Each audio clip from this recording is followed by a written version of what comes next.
नमस्कार दोस्तों, मेरा नाम शुभम सिंह है और मैं आपका हार्दिक स्वागत करता हूँ विधि तीस्ता पाठशाला में। देखिए, आप बोर्ड पे देख रहे होंगे कि हमने आपको हेडिंग्स दी हुई है ऑल केमिस्ट्री रिएक्शंस।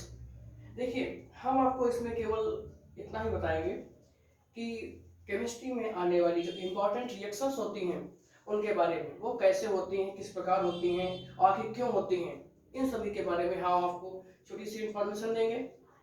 और देखिए, जब आप लोग इसे पढ़ रहे हो तो कृपया करके आप सभी लोग जो है इस प्रत्येक रिएक्शन की बुक, आप अगर जो हाई स्कूल की बुक खोलेंगे या 11th की खोलेंगे या 12th की खोलेंगे तो ऐसा कीजिएगा, जो हम आपको रिएक्शन जो पढ़ाएंगे वो आप अपने सामने जो है बुक खोल के बैठिएगा, क्योंकि हालांकि हम आपको बुक से ही पढ़ाएंगे।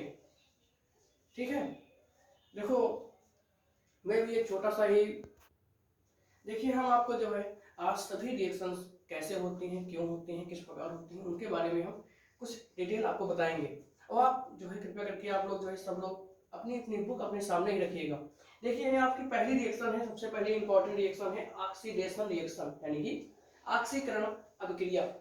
आइए हम देखते हैं ऑक्सीकरण अभिक्रिया आखिर होता क्या है। देखो, इसमें क्या होता है कि वह रिएक्शन जिसमें जो एलिमेंट होता है, एलिमेंट जो है अगर जो ऑक्सीजन को जोड़ रहा है, किसको जोड़ रहा है, ऑक्सीजन को, यानी कि ऑक्सीजन को जो एलिमेंट जोड़ेगा और H यानी कि हाइड्रोजन को, यानी कि लॉस करेगा, यानी कि हाइड्रोजन को त्यागेगा, यानी कि वह क्रिया जिसमें ऑक्सीजन जुड़ती है और हाइड्रोजन का लॉस होता है, वह रिएक्शन कौन सी है, आपकी ऑक्सीकरण। देखिए, जिसमें देखिए वह क्रिया जिसमें ऑक्सीजन तो जुड़ रही है लेकिन तथा इसके साथ, यानी कि अथवा क्या हो सकता है, या फिर ऑक्सीजन जुड़े तब वो ऑक्सीकरण प्रक्रिया है, या फिर क्या हो, आपकी वह रिएक्शन हो जिसमें हाइड्रोजन जो है लॉस हो, यानी कि हाइड्रोजन निकल जाए, तो वह अभिक्रिया कौन सी होगी, ऑक्सीकरण अभिक्रिया। देखिए, ये तुम्हारी पहली अभिक्रिया है, ऑक्सीकरण अभिक्रिया। इसमें क्या हुआ है, कार्बन के दो मॉलिक्यूल से ऑक्सीजन के जो है ऑक्सीजन जुड़ा हुआ है। अब देखिए, जब हम कॉपर के साथ ऑक्सीजन को जोड़ेंगे और उसे हीट यानी कि सॉरी गर्म करेंगे, गर्म करने का चिन्ह ये होता है। ठीक है, तो क्या बनेगा, 2CeCuO, क्या बनेगा, क्या बन जाएगा आपका 2CuO। अब देखिए, अगर जो हम बात करते हैं तो आखिर इसका नाम क्या हो जाएगा, 2CuO है, इसका नाम क्या हो जाएगा, तुम्हारा कॉपर ऑक्साइड। ठीक है, तो यह आपकी क्या हो जाएगी, ऑक्सीकरण अभिक्रिया, ये जो तुम्हारा प्राप्त हुआ है। देखिए, सबसे पहले मैं आपको बता रहा हूं कि एरो के पहले जो होते हैं उन्हें बोलते हैं रिएक्टेंट। क्या बोलते हैं, रिएक्टेंट, यानी कि अभिकारक। क्या बोलते हैं, अभिकारक। और जो एरो के बाद जो बनता है उसे बोलते हैं प्रोडक्ट, यानी कि उत्पाद बोलते हैं। ठीक है, आइए हम देखिए बात करते हैं, ये तुम्हारी ऑक्सीकरण अभिक्रिया हो गई। ऑक्सीकरण अभिक्रिया क्या होती है, वह अभिक्रिया जिसमें ऑक्सीजन या तो जुड़े या फिर क्या हो, हाइड्रोजन का लॉस हो, यानी कि हाइड्रोजन निकल जाए, तो वह अभिक्रिया कौन सी कहलाती है, ऑक्सीकरण, यानी कि ऑक्सीडेशन रिएक्शन। आइए हम नेक्स्ट बात करते हैं अपचयन, यानी कि रिडक्शन अभिक्रिया, यानी कि रिडक्शन रिएक्शन। देखिए, देखो, रिडक्शन जो होता है वो बिल्कुल ऑक्सीडेशन की जो है अपोजिट होता है।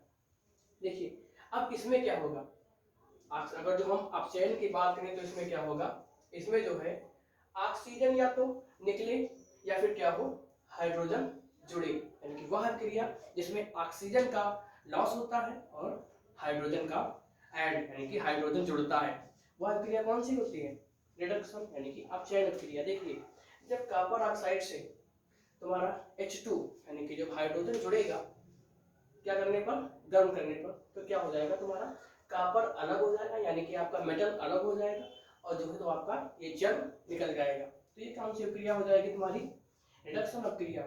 देखिए, अब हम अगली देखते हैं विस्थापन अभिक्रिया। कौन सी अभिक्रिया है, विस्थापन अभिक्रिया, डिस्प्लेसमेंट रिएक्शन।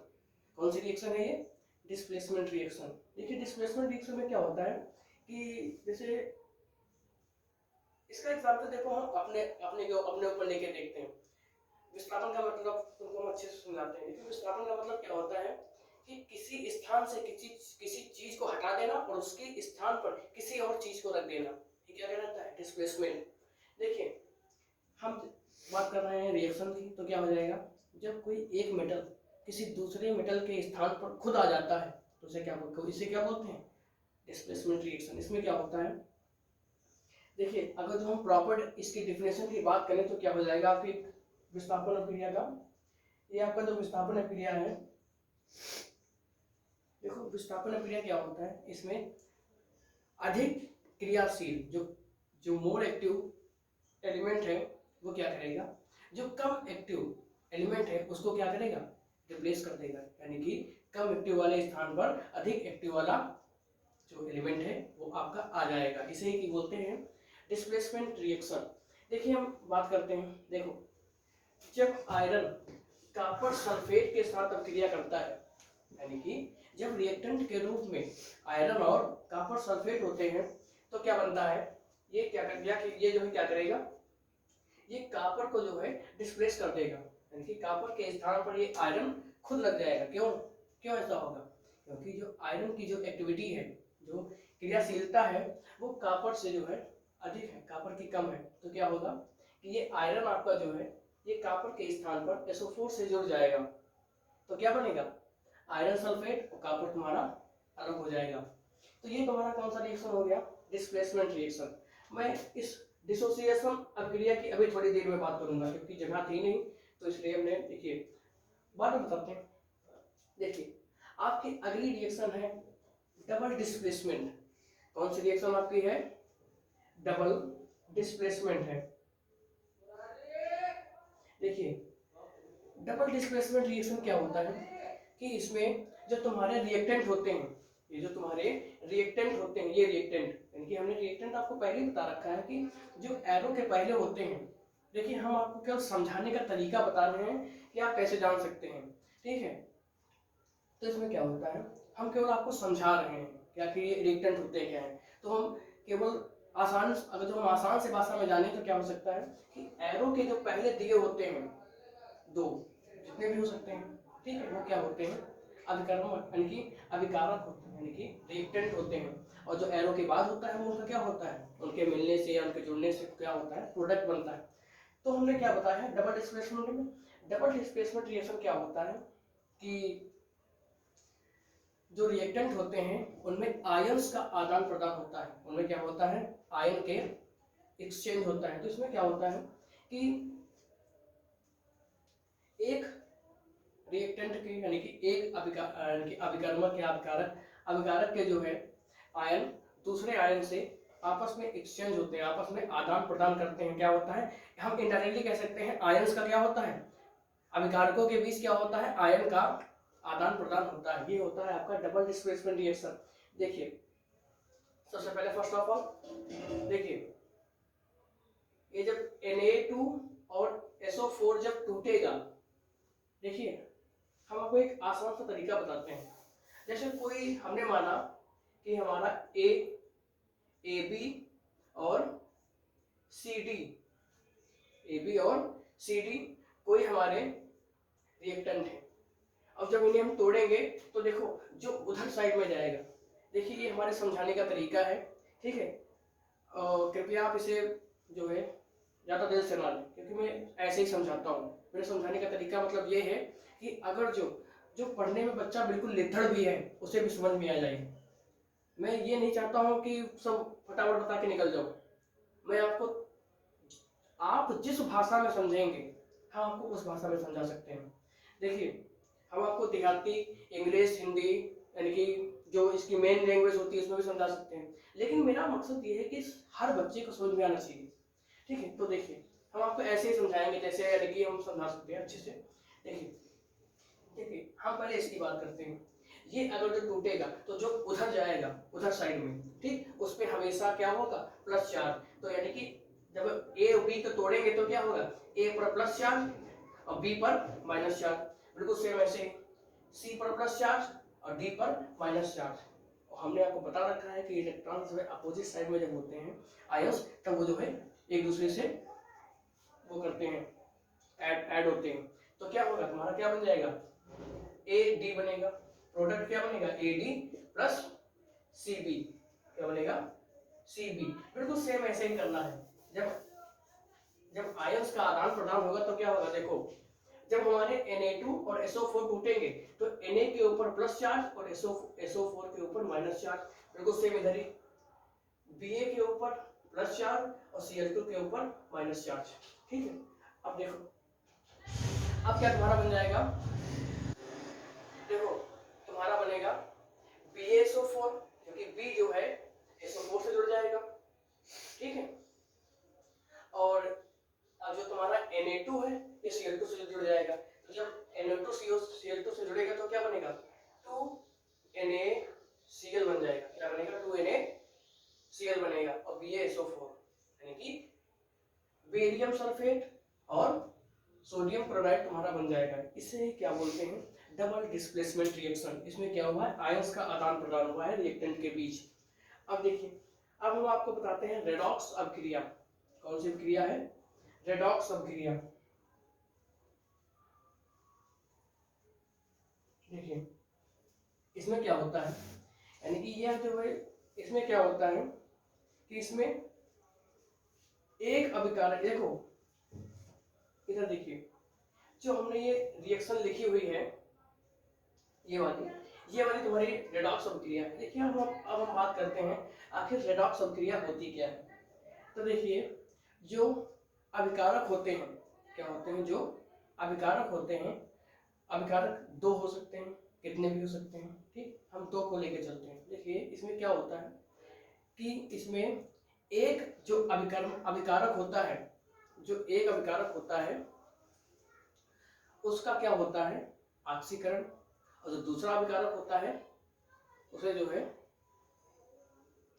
उसमें क्या होगा, अपचयन होगा। यानी कि दोनों में से किसी एक का होगा ऑक्सीकरण और दूसरे का क्या होगा, अपचयन। तो देखिए हमने ये यहाँ पे लिखा हुआ है। तो देखिए इसमें क्या हो रहा है कि जो ये तुम्हारा कॉपर ऑक्साइड है उसमें हाइड्रोजन जुड़ रही है, कॉपर ऑक्साइड में हाइड्रोजन जुड़ रही है। तो अब देखिए तुम्हारा कॉपर अलग हुआ और H2O अलग हो गया। देखिए आपको देखने तो ये लग रहा होगा कि ये वाली रिएक्शन और ये वाली तो बिल्कुल सेम है। ठीक है, मैंने माना कि ये सेम है। ठीक है, अब देखिए आप ये भी तो देख सकते हैं कि इस कॉपर से ऑक्सीजन अलग हो रही है। ठीक है, इस कॉपर से ऑक्सीजन भी तो अलग हो रही है। और हमने क्या बताया था कि जिससे ऑक्सीजन अलग होता है, क्या हमने बताया था कि जिससे ऑक्सीजन अलग होता है वह कौन सी अभिक्रिया होती है, रेडॉक्स अभिक्रिया। तो इसमें यानी कि CuO यानी कि कॉपर ऑक्साइड में आखिर अपचयन किसका हो रहा है, बताइए आप लोग, अपचयन। तो ये जो तुम्हारा Cu यानी कॉपर ऑक्साइड है वो कॉपर में चेंज हो रहा है, यानी कि इससे ऑक्सीजन हट रही है ना। तो जब ऑक्सीजन हटती है तो क्या होगा बताइए आप लोग, अभी हमने आपको बताया ऊपर है। तो यानी कि ये क्या हो जाएगा, ये तुम्हारा जो है रिडक्शन है, ये तुम्हारा क्या है, रिडक्शन, यानी कि ये तुम्हारा अपचयन हुआ है। अब देखिए हाइड्रोजन और ऑक्सीजन जुड़े हैं, हाइड्रोजन और ऑक्सीजन जुड़े हैं। तो बताइए ये हाइड्रोजन जब ऑक्सीजन के साथ जुड़ा है तो ये कौन सी रिएक्शन है, ये वाली तुम्हारी रिएक्शन हो जाएगी ऑक्सीडेशन, यानी कि ऑक्सीकरण क्रिया है ये, समझ गए। तो देखिए वह रिएक्शन जिसमें एक अभिकारक का ऑक्सीकरण और दूसरे अभिकारक का क्या होगा, अपचयन होगा। ठीक है, तो हम इनडायरेक्टली कह सकते हैं कि वह रिएक्शन जिसमें ऑक्सीकरण और अपचयन दोनों होता है उसे क्या बोलते हैं, रेडॉक्स। उसके नाम में ही मतलब निकल रहा है रेडॉक्स, यानी कि रेड से हो जाएगा रिडक्शन और ऑक्स से हो जाएगा ऑक्सीकरण।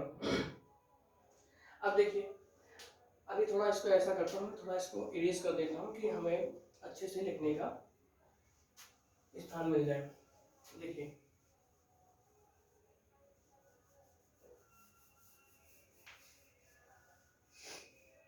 देखिए रेडॉक्स अभिक्रिया हमारी हो गई। ठीक, इसे हम लोग थोड़ा इरेज कर देते हैं। देखिए अब बात आती है एक्सोथर्मिक और एंडोथर्मिक रिएक्शन की। देखिए क्या होता है एक्सोथर्मिक, एक्सोथर्मिक का मतलब होता है देखो थर्मिक का मतलब क्या होता है, थर्मिक का मतलब होता है तुम्हारा, थर्मिक का मतलब होता है ताप। थर्मिक का मतलब क्या होता है, थर्मिक का मतलब होता है ताप। देखिए वह अभिक्रिया जिसमें हमें, देखो ताप यानी कि ऊष्मा अगर जो हम बात करें तो क्या होता है कि अगर जो किसी रिएक्शन में ऊर्जा हमारी उत्पन्न हो रही है, क्या हो रही है, ऊर्जा हमारी उत्पन्न हो रही है, तो वह कौन सी विक्रिया है, ऊष्माक्षेपीय विक्रिया। कौन सी विक्रिया है, ऊष्माक्षेपीय, यानी कि एक्सोथर्मिक रिएक्शन है। एक्सोथर्मिक का मतलब होता है बाहर निकलना, इसका यानी कि किसी भी चीज का जहां पे आपको एक्सोथर्म मिल जाएगा तो उसका मतलब होता है बाहर की ओर। तो इसमें ये होता है कि एक्सोथर्मिक यानी कि नाम में ही मतलब निकल रहा है आपका एक्सोथर्मिक यानी कि ऊष्मा का बाहर निकलना ही होगा। तो अब हम बात करते हैं वह रिएक्शन एक्सोथर्मिक की। एक्सोथर्मिक क्या होता है, वह रिएक्शन जिसमें ऊर्जा उत्पन्न होती है उसे क्या बोलते हैं, एक्सोथर्मिक, यानी कि ठीक है। तो ये आपकी हो जाएगी एक्सोथर्मिक रिएक्शन। एक्सोथर्मिक रिएक्शन का मतलब होता है कि ऊर्जा उत्पन्न होना चाहिए। तो देखिए जब हम CH4 यानी कि चल रहा है, हाँ देखिए जब हम CH4 की क्रिया ऑक्सीजन के 2 मॉलिक्यूल से करते हैं तो क्या होता है, CO2 यानी कि कार्बन डाइऑक्साइड बनती है, प्लस तुम्हारा जल बन जाएगा और तुम्हारी ऊष्मा ये जो है निकलेगी। तो देखो इसमें ऊष्मा हमें मिल रही है, उत्पन्न हो रही है ना, ऐसा तो है नहीं कि हम ऊष्मा दे रहे हैं तब रिएक्शन हो रही है। देखिए वह रिएक्शन जिसमें रिएक्ट अभिकर्मक यानी कि अभिकारक जब जो आपस में क्रिया करते हैं तब अगर जो हमें ऊष्मा उत्पन्न यानी कि ऊष्मा मिलती है तो वह कौन सी रिएक्शन हो जाएगी तुम्हारी, ऊष्माक्षेपीय क्रिया यानी कि एक्सोथर्मिक रिएक्शन। ठीक है, अब ये हमने बात कर ली एक्सोथर्मिक रिएक्शन की। अब हम बात करते हैं एंडोथर्मिक रिएक्शन। इसकी बात करेंगे हम एंडोथर्मिक रिएक्शन। तो एक्सोथर्मिक रिएक्शन का बिल्कुल अपोजिट हो जाएगा तुम्हारा endothermic reaction. Endothermic reaction, exothermic reaction क्या थी, उसमें ऊष्मा उत्पन्न हो रही थी, इसमें क्या होगा हमें क्रिया कराने के लिए यानी कि ऊष्मा को देना पड़ेगा, यानी कि हमें ऊष्मा जो है इसमें रिएक्टेंट में देनी पड़ेगी। तो देखिए जब हम HgO के यानी कि मर्करी ऑक्साइड के जब हम 2 मॉलिक्यूल के की क्रिया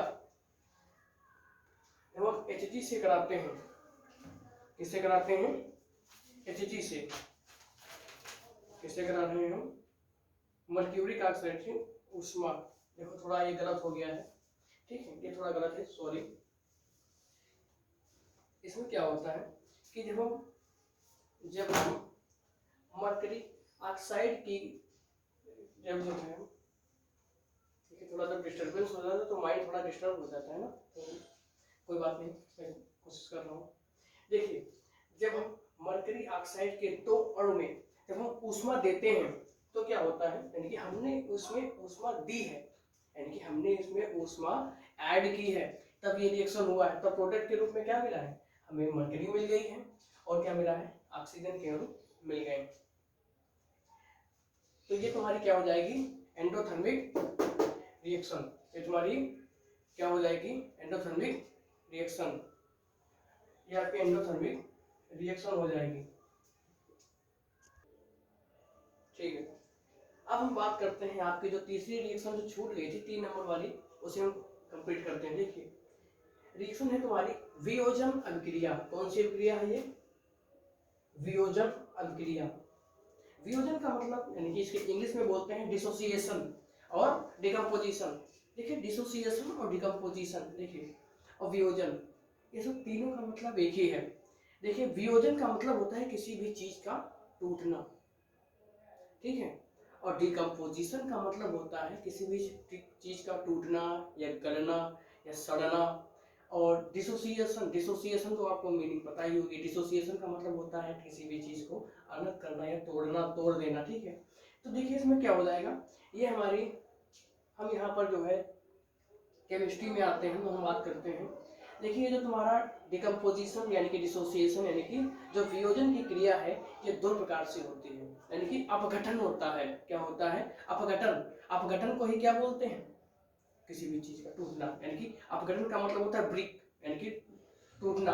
देखिए ये हमारी जो अपघटन की क्रिया है दो प्रकार से होती है। अगर जो हम अपघटन के लिए किसका यूज कर रहे हैं, अगर जो ऊष्मा का यूज कर रहे हैं, यानी कि ताप यानी कि ऊष्मा का यूज कर रहे हैं, यानी कि थर्मल, अगर जो हम थर्मल रिएक्शन कर रहे हैं, ठीक है, अगर हम उसमें ऊष्मा का यूज कर रहे हैं तो वो कौन सा है, तो वो डिकम्पोजिशन कौन सा है, वो तुम्हारा थर्मल डिकम्पोजिशन हो जाएगा। और अगर जो हम डिकम्पोजिशन के लिए इलेक्ट्रिसिटी यानी कि करंट का यूज कर रहे हैं तो वो कौन सा वियोजन हो जाएगा, विद्युत, यानी कि विद्युत लिसिस, यानी कि विद्युत के द्वारा टूटना, यानी कि लिसिस। अगर जो लिसिस जहाँ पे आता है यल वाई यस आई यस, इसे क्या बोलते हैं, तोड़ना यानी कि टूटना।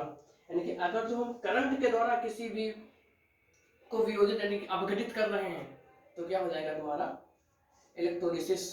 तो देखिए हम वियोजन यानी कि डिकम्पोजिशन की बात करते हैं, तो आइए हम देखते हैं कि अगर जो हम डिकम्पोजिशन के लिए थर्मल डिकम्पोजिशन देखते हैं पहला, अगर जो हमने डिकम्पोजिशन की प्रक्रिया यानी कि अपघटन की प्रक्रिया के लिए ऊष्मा का प्रयोग यानी कि हीट का प्रयोग किया तो कौन सी रिएक्शन हो जाएगी तुम्हारी थर्मल डिकम्पोजिशन।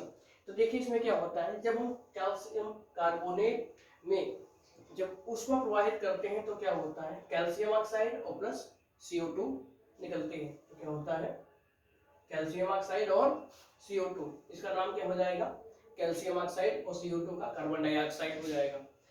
अब ये तुम्हारी हमने क्या किया है, इसमें ऊष्मा का प्रयोग किया है तो क्या हो जाएगा, ये थर्मल डिकम्पोजिशन हो जाएगा, यानी कि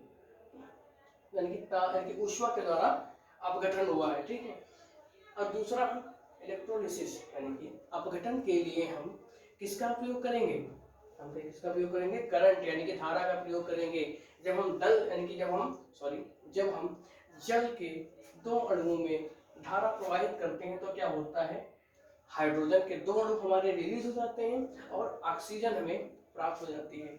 तो ये आपकी रिएक्शन हो गई डिकम्पोजिशन रिएक्शन, यानी कि डिसोसिएशन, और इसका दूसरा नाम हिंदी में क्या हो जाएगा, वियोजन अभिक्रिया। तो ये तुम्हारी कंप्लीट होती है, ठीक है। वीडियो को थोड़ा पीछे करके आप लोग जो है अच्छे से देख लीजिएगा। अब अगली रिएक्शन आती है न्यूट्रलाइजेशन रिएक्शन, यानी कि उदासीनीकरण। कौन सी रिएक्शन है ये, उदासीनीकरण। हम बात करते हैं उदासीनीकरण की। देखिए ओके, देखिए अब हम बात करते हैं उदासीनीकरण की। उदासीनीकरण का मतलब होता है किसी भी चीज को उदासीन कर देना, उस पर कोई चार्ज ना हो, ठीक है। आइए हम बात करते हैं उदासीनीकरण में होता क्या है, न्यूट्रलाइजेशन में होता क्या है। इसमें क्या होता है कि तुम्हारा कोई भी आयन या कोई भी कुछ इसमें रिएक्शन में बचना नहीं चाहिए, उदासीन यानी कि बिल्कुल उदासीन होना चाहिए। उदासीन, देखिए अब हम क्या करेंगे, उदासीन आकर अगर हम एग्जैक्ट डिफिनेशन की बात करें तो क्या होता है कि NaOH ये हमारा क्या है, ये हमारा बेस है। ये क्या है, हमारा बेस, यानी कि ये क्षार है। और क्षार की क्रिया किससे कर रहे हैं, एसिड यानी कि अम्ल से कर रहे हैं।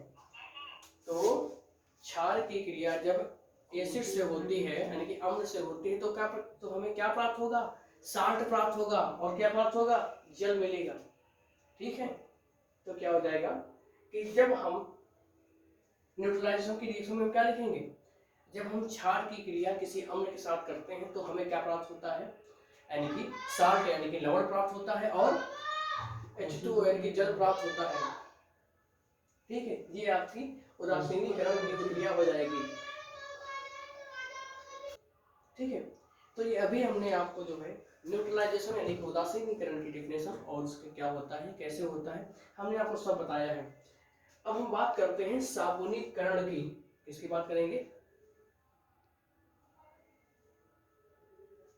साबुनीकरण की बात करते हैं। साबुनीकरण यानी कि सपोनिफिकेशन, इसे इंग्लिश में क्या बोलते हैं, सपोनिफिकेशन। आइए हम देखते हैं सपोनिफिकेशन क्या होता है। देखिए इसमें क्या होता है कि जब हम ऑयल तो हम ऑयल को क्या बोल सकते हैं, ऑयल को हम बोलते हैं ग्लिसरॉल यानी कि ग्लिसराइड एस्टर। जब ऑयल होता है वो हमारा क्या होता है, ग्लिसराइड एस्टर होता है। कि जब, तो इसमें हम डिफिनेशन क्या लिखेंगे इसकी, कि जब हम ग्लिसराइड एस्टर यानी कि ऑयल की क्रिया जब हम सोडियम हाइड्रोक्साइड से कराते हैं, क्या किससे कराते हैं, सोडियम हाइड्रोक्साइड से कराते हैं, तो हमारा ग्लिसरॉल और प्लस साबुन प्राप्त हो जाता है। इस क्रिया को ही क्या बोलते हैं, सपोनिफिकेशन यानी कि साबुनीकरण बोलते हैं। तो देखिए ये हमारा ग्लिसराइड एस्टर है, ये हमारा क्या है, ग्लिसराइड एस्टर, यानी कि ग्लिसराइड एस्टर का फार्मूला क्या होता है, CH2O CO C17 and H35। ये क्या हो जाएगा, CH2O CO और ये C17 H35, ठीक। उसके बाद बंद CH, उसके बाद देखो तुमको मेन फोकस क्या रखना है। देखो हम आपको अगर तो इसे याद करने का ट्रिक बताएं तो इसमें आप बिल्कुल सिंपल से ध्यान सकते देख सकते हैं कि जो ये तुम्हारे हैं ये वाले, ये जो तुम्हारे ये वाले हैं ये सेम है, ठीक है। अंतर किसमें आया है, सबसे ऊपर CH2, सबसे नीचे CH2, बीच में CH। ऐसे ध्यान कर सकते हैं, इसे याद कर सकते हैं। हम आपको याद करने का ट्रिक बता रहे हैं कि आप इसे कैसे याद कर सकते हैं। बच्चे क्या सोचते हैं इतना बड़ा फार्मूला हम कैसे याद करेंगे। अब देखिए हम, अब जैसे हम बात करते हैं ग्लूकोज के फार्मूले की, ग्लूकोज का फार्मूला सबको पता होता है, C6H12 और O6, ये होता है, बच्चे को पता है, समझ रहे हो, C6H12 O6, ये तो सबको आता है। लेकिन अगर तो हम इसके रियल स्ट्रक्चर की बात करें तो क्या होता है, CH2OH CHOH का होल 4 और CHO, ये होता है ग्लूकोज का फार्मूला। अगर जो हम प्रॉपर, अगर जो हम डाइजेशन की बात करेंगे, तो उसमें ये रूल फॉलो होता है, C6H12 वो 6 नहीं फॉलो होता है, ठीक है।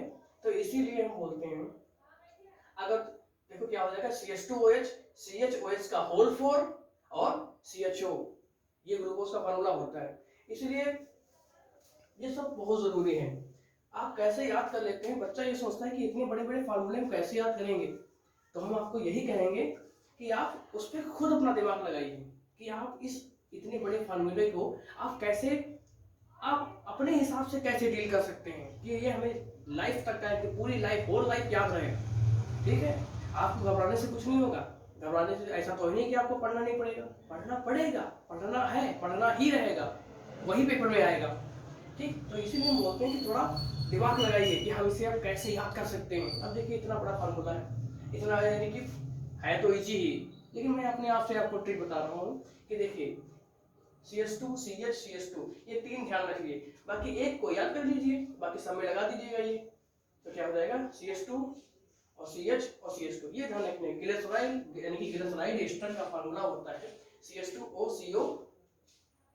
अगर तो हम इसकी ऐसे ही बात करें तो क्या हो जाएगा, तो इसको आप ऐसे भी लिख सकते हैं, CH2 COO C17 H35, ये भी बोल सकते हैं COO ही तो है ये, इसको बस ये क्या क्या कहें, एक O को हटा दिया गया, इसके बगल में बंद लगा के ये लिख दिया गया, यही तो है, ठीक है। थोड़ा दिमाग लगाइए अपना, सब इजी ही है, कुछ कठिन नहीं है, ठीक। धरती पे ऐसी कोई चीज है ही नहीं कि जो इम्पॉसिबल हो, everything is possible on the earth, ठीक है। तो निश्चित होके पढ़िए आप लोग आराम से, रिलैक्स होके, ठीक है। कि जब हम ग्लिसराइड एस्टर यानी कि ऑयल को हम क्या बोलते हैं, केमिकल फार्मूला यानी कि केमिकल नेम में ग्लिसराइड एस्टर है ये।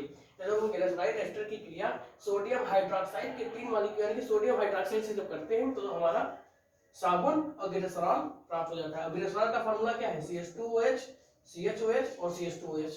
इतना अच्छा है, कितना सिंपल फार्मूला है, CH2OH ऊपर नीचे, बीच में CHOH है। थोड़ा गौर कीजिए आप, ये बहुत बड़ा हार्ड नहीं है, ये सब सिंपल है। बस आप इसे अपने तरीके से सोचिए कि हम इसे कैसे याद कर सकते हैं।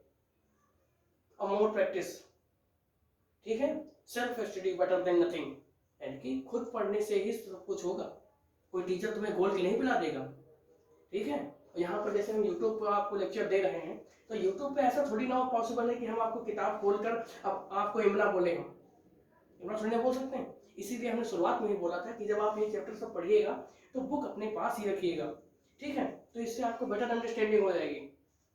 अब देखिए ये आपका साबुनीकरण पूरा हो गया, ठीक है। अब हम नेक्स्ट बात करते हैं फर्मेंटेशन, ये लास्ट आपका है, ये 12वां नंबर यानी कि 12 नंबर का है, रिएक्शन जो कि बहुत ही इंपॉर्टेंट है। ये जो हमने आपको 12 रिएक्शन बताई हैं बहुत इंपॉर्टेंट है। हाई स्कूल से लेकर इंटर तक अगर आप बीएससी भी करेंगे तो भी ये आता है, ठीक है। तो ये फर्मेंटेशन यानी कि किण्वन, फर्मेंटेशन यानी कि किण्वन, किण्वन क्या होता है, ठीक है। अब तुमको आपको देहाती भाषा में समझाते हैं। किण्वन का मतलब होता है किसी चीज में कीड़ों का पड़ जाना, समझ जाना। आई मीन समझाने का तरीका भाई, समझाने का तरीका मेरा ऐसे ही है। मैं भी बहुत देहाती ही हूँ, ये नहीं है कि मैं बहुत बड़ा यानी कि अमेरिका से आया हूँ, ठीक है। तो मेरे कहने का मतलब है कि मैंने इसे कैसे अपने हिसाब से डील किया है। किण्वन, किण्वन यानी कि कीड़े, किसी भी चीज में कीड़ों का पड़ जाना, चाहे इंसान हो, चाहे कोई जानवर हो, चाहे कोई चीज हो। किण्वन यानी कि कीड़े का पड़ना, ठीक है। अब हम अंग्रेज थोड़ी ना है कि fermentation is a process of decomposition, समझ रहे हो। डिकम्पोजिशन का मतलब भी होता है सड़ना, ठीक। अब वो सड़ना कुछ अलग है, उसमें केमिकल्स का यूज होता है। इसमें क्या होगा, इसमें कीड़े पड़ेंगे, बैक्टीरियाज, कुल मिला के बात है। देखिए अगर देखिए सबसे अच्छा एग्जाम्पल सिरके का बनना, किसका बनना, सिरके का बनना। अब जो गन्ने का रस है हमारे जो गांव से आता है, जो गांव में मिलता है, जो हम लोग बैल के कोल्हू में से क्या बोलते हैं, कोल्हू ही तो होता है जो जिसे गन्ना में पेरते हैं, वही होता है शायद, ठीक है।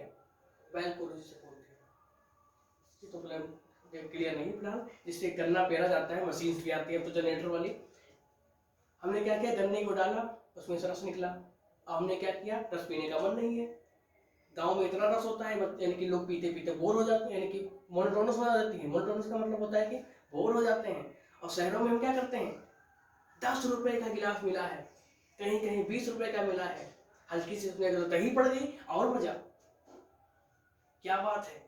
गांव में ये जो है गन्ने का रस लोटा लोटा घूमता है, कोई पीता नहीं, पूछता नहीं है। शहरों में क्या होता है, लाइन लगती है गन्ने के रस पे। अभी गर्मी आने वाली है, देखना अभी देख लेना, अभी जब ये सब बीमारियां शुरू हो जाएंगी, जब लू चलेगी, तब देखना गन्ने का जूस जो है कितना बिकता है। शहरों में लाइन लगा के बिकता है, यहाँ कोई पीता ही नहीं है, ठीक है। प्रॉब्लम ये पीते पीते सब बोर हो जाते हैं, और वहाँ कभी कभार पीना होता है, ठीक है। तो जस्ट किडिंग, मजाक कर रहा हूँ मैं, ठीक है। देखिए सिरके का बनना, देखो फर्मेंटेशन का अगर सबसे अच्छा एग्जाम्पल लिया जाए, सबसे अच्छा एग्जाम्पल होता है गन्ने के रस से सिरके का बनना, दूध से दही का बनना। ये सब क्या है, जब दूध बैठ जाता है, यानी कि जब जब उसमें कीड़े पड़ जाते हैं तभी तो दही बनता है। लैक्टोबैसिलस बैक्टीरिया, दूध से दही बनने में कौन सा बैक्टीरिया हेल्प करता है, लैक्टोबैसिलस, ठीक है। उसमें जो है दूध से दही बन जाता है, ठीक। अब देखिए हम बात करते हैं यहाँ पर सिरके की।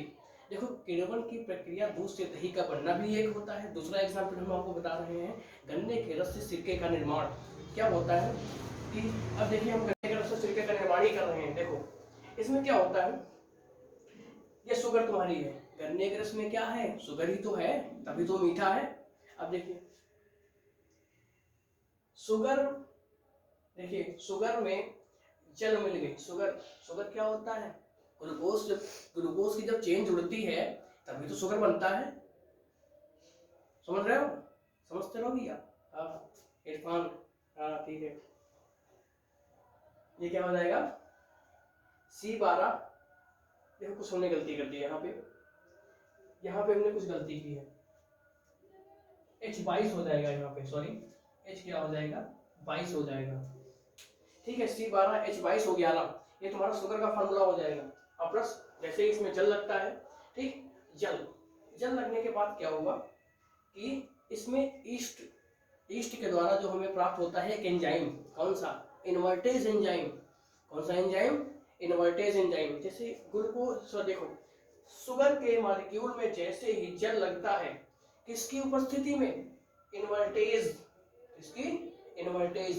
देखो जब किसी भी इंग्लिश के यानी कि बायोलॉजी के टर्म में एज लगता है, क्या लगेगा, ASE का मतलब हो जाता है तुम्हारा एंजाइम है, वो आपका क्या है, एंजाइम है, ठीक। अब देखिए हमें ईस्ट से प्राप्त हुआ इन्वर्टेज एंजाइम।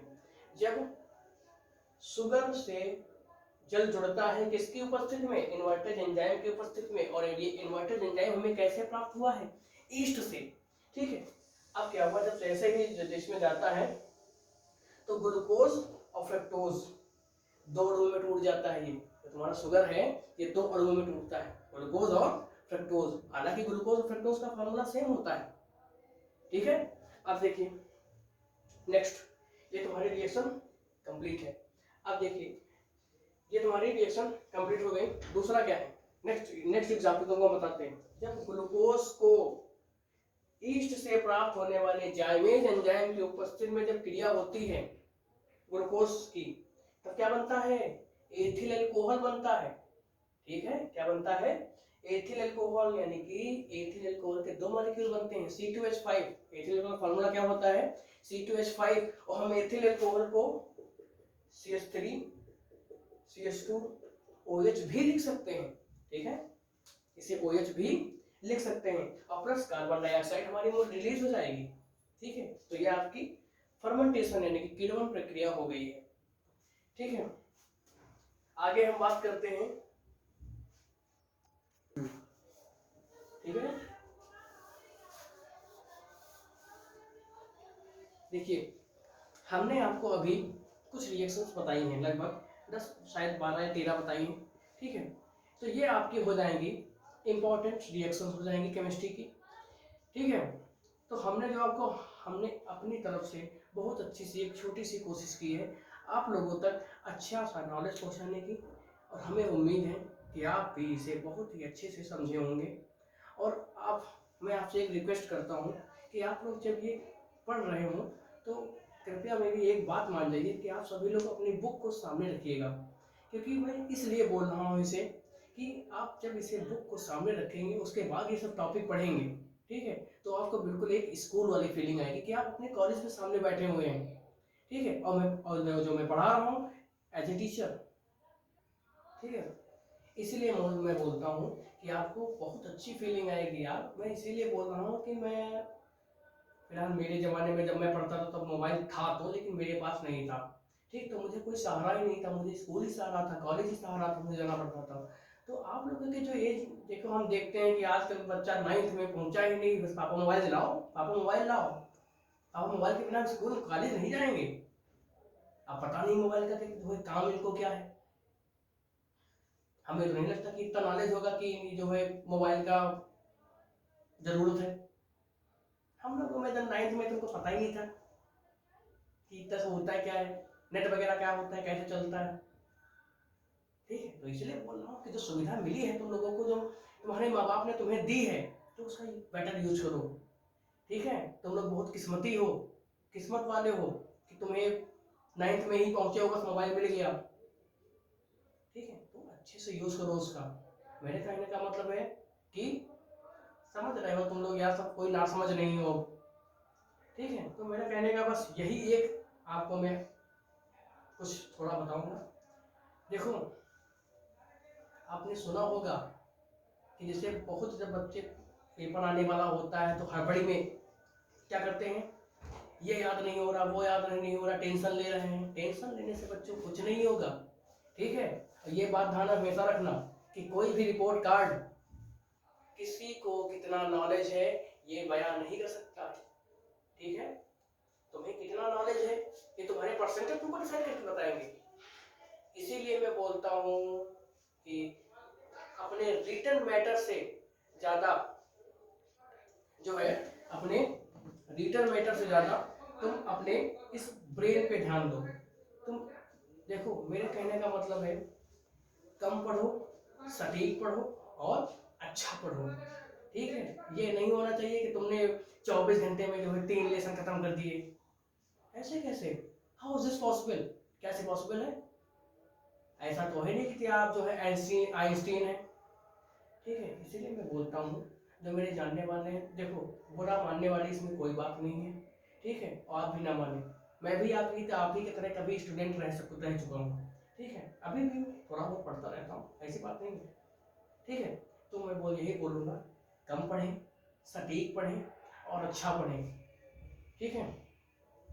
अब हम बात करते हैं कि अगर जो हम अभी बात करें तो केवल देखिए आप लोग ये समझ रहे होंगे कि हम लेक्चर दे रहे हैं। लेक्चर देने का मेरा मतलब नहीं है। मेरा मतलब यही है कि पेपर्स एग्ज़ाम आने वाले हैं, बोर्ड की डेट आने वाली है, शायद आगे आ गई होगी।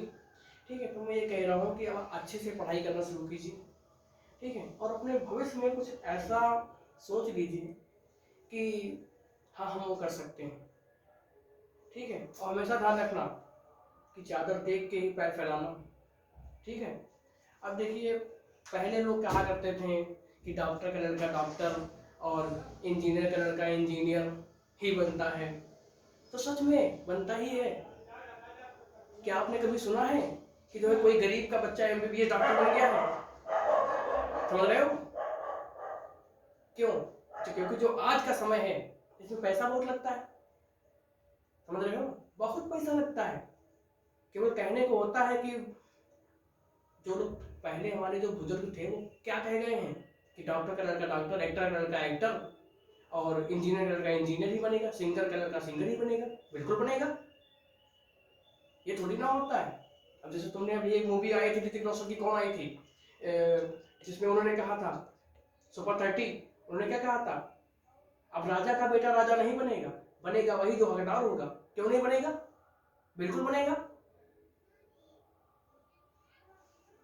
ऐसी देश की कंडीशन चल रही है कि जो गरीब है वो और गरीब होता जा रहा है, और जो अमीर है वो बिल्कुल उठान पे जा रहा है।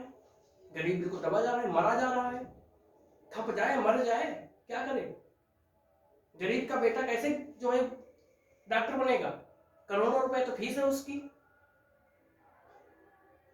अब जैसे कोई डॉक्टर है, जैसे हमने माना कोई डॉक्टर है, अब डॉक्टर के आगे हाथ जोड़ रहे हैं, ऑपरेशन करना है, डॉक्टर साहब कम ले लो।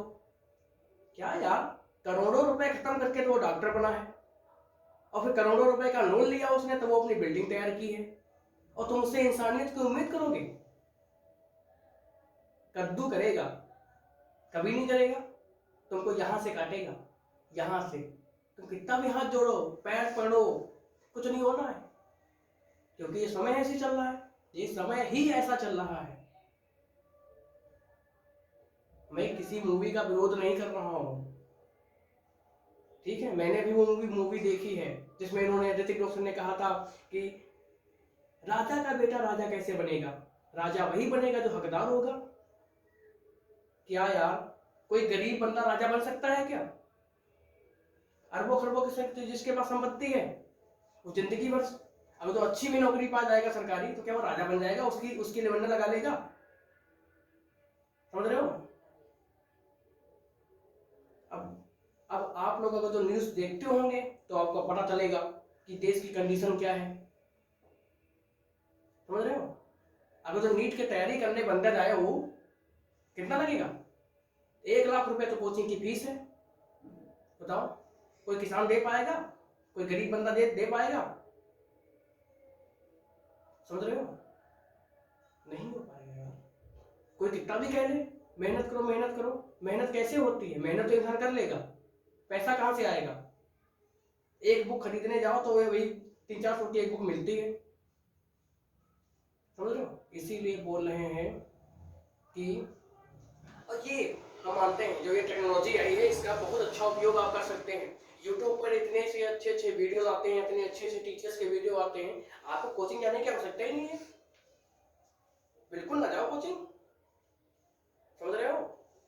इसीलिए बोलते हैं जो आप लोगों के एज में 9th क्लास हाई स्कूल में बंदे आए हैं, उनको मोबाइल मिल गया स्क्रीन टच, सैमसंग या आईफोन वगैरह, तो उसका उपयोग कर लो। समझे? देखो, मेरी बातें बुरा ना मानना, ठीक है? और ना मैं किसी को भड़का रहा हूँ, और ना मैं किसी मूवी का विरोध कर रहा हूँ, विरोध नहीं कर रहा हूँ यार, क्योंकि जो मैंने अपनी लाइफ में देखा मैं वही तुम्हें एक्सपीरियंस शेयर कर रहा हूँ। समझे?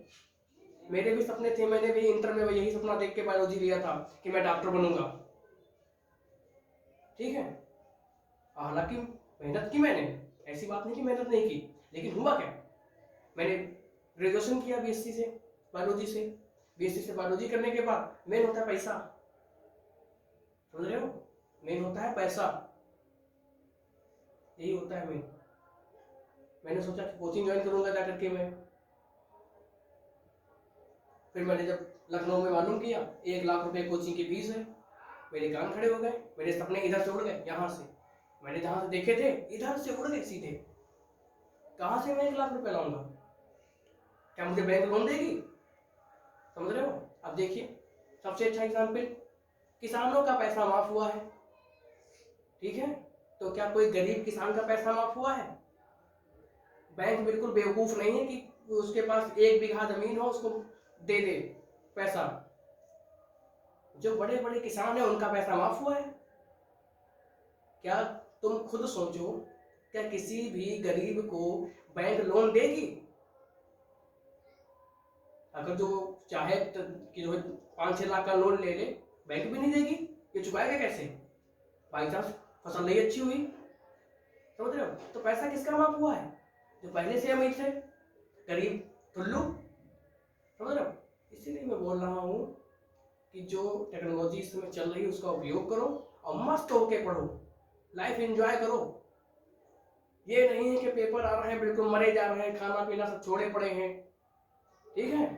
और ये एक बात मैं आपको बता रहा हूँ कि मैंने श्री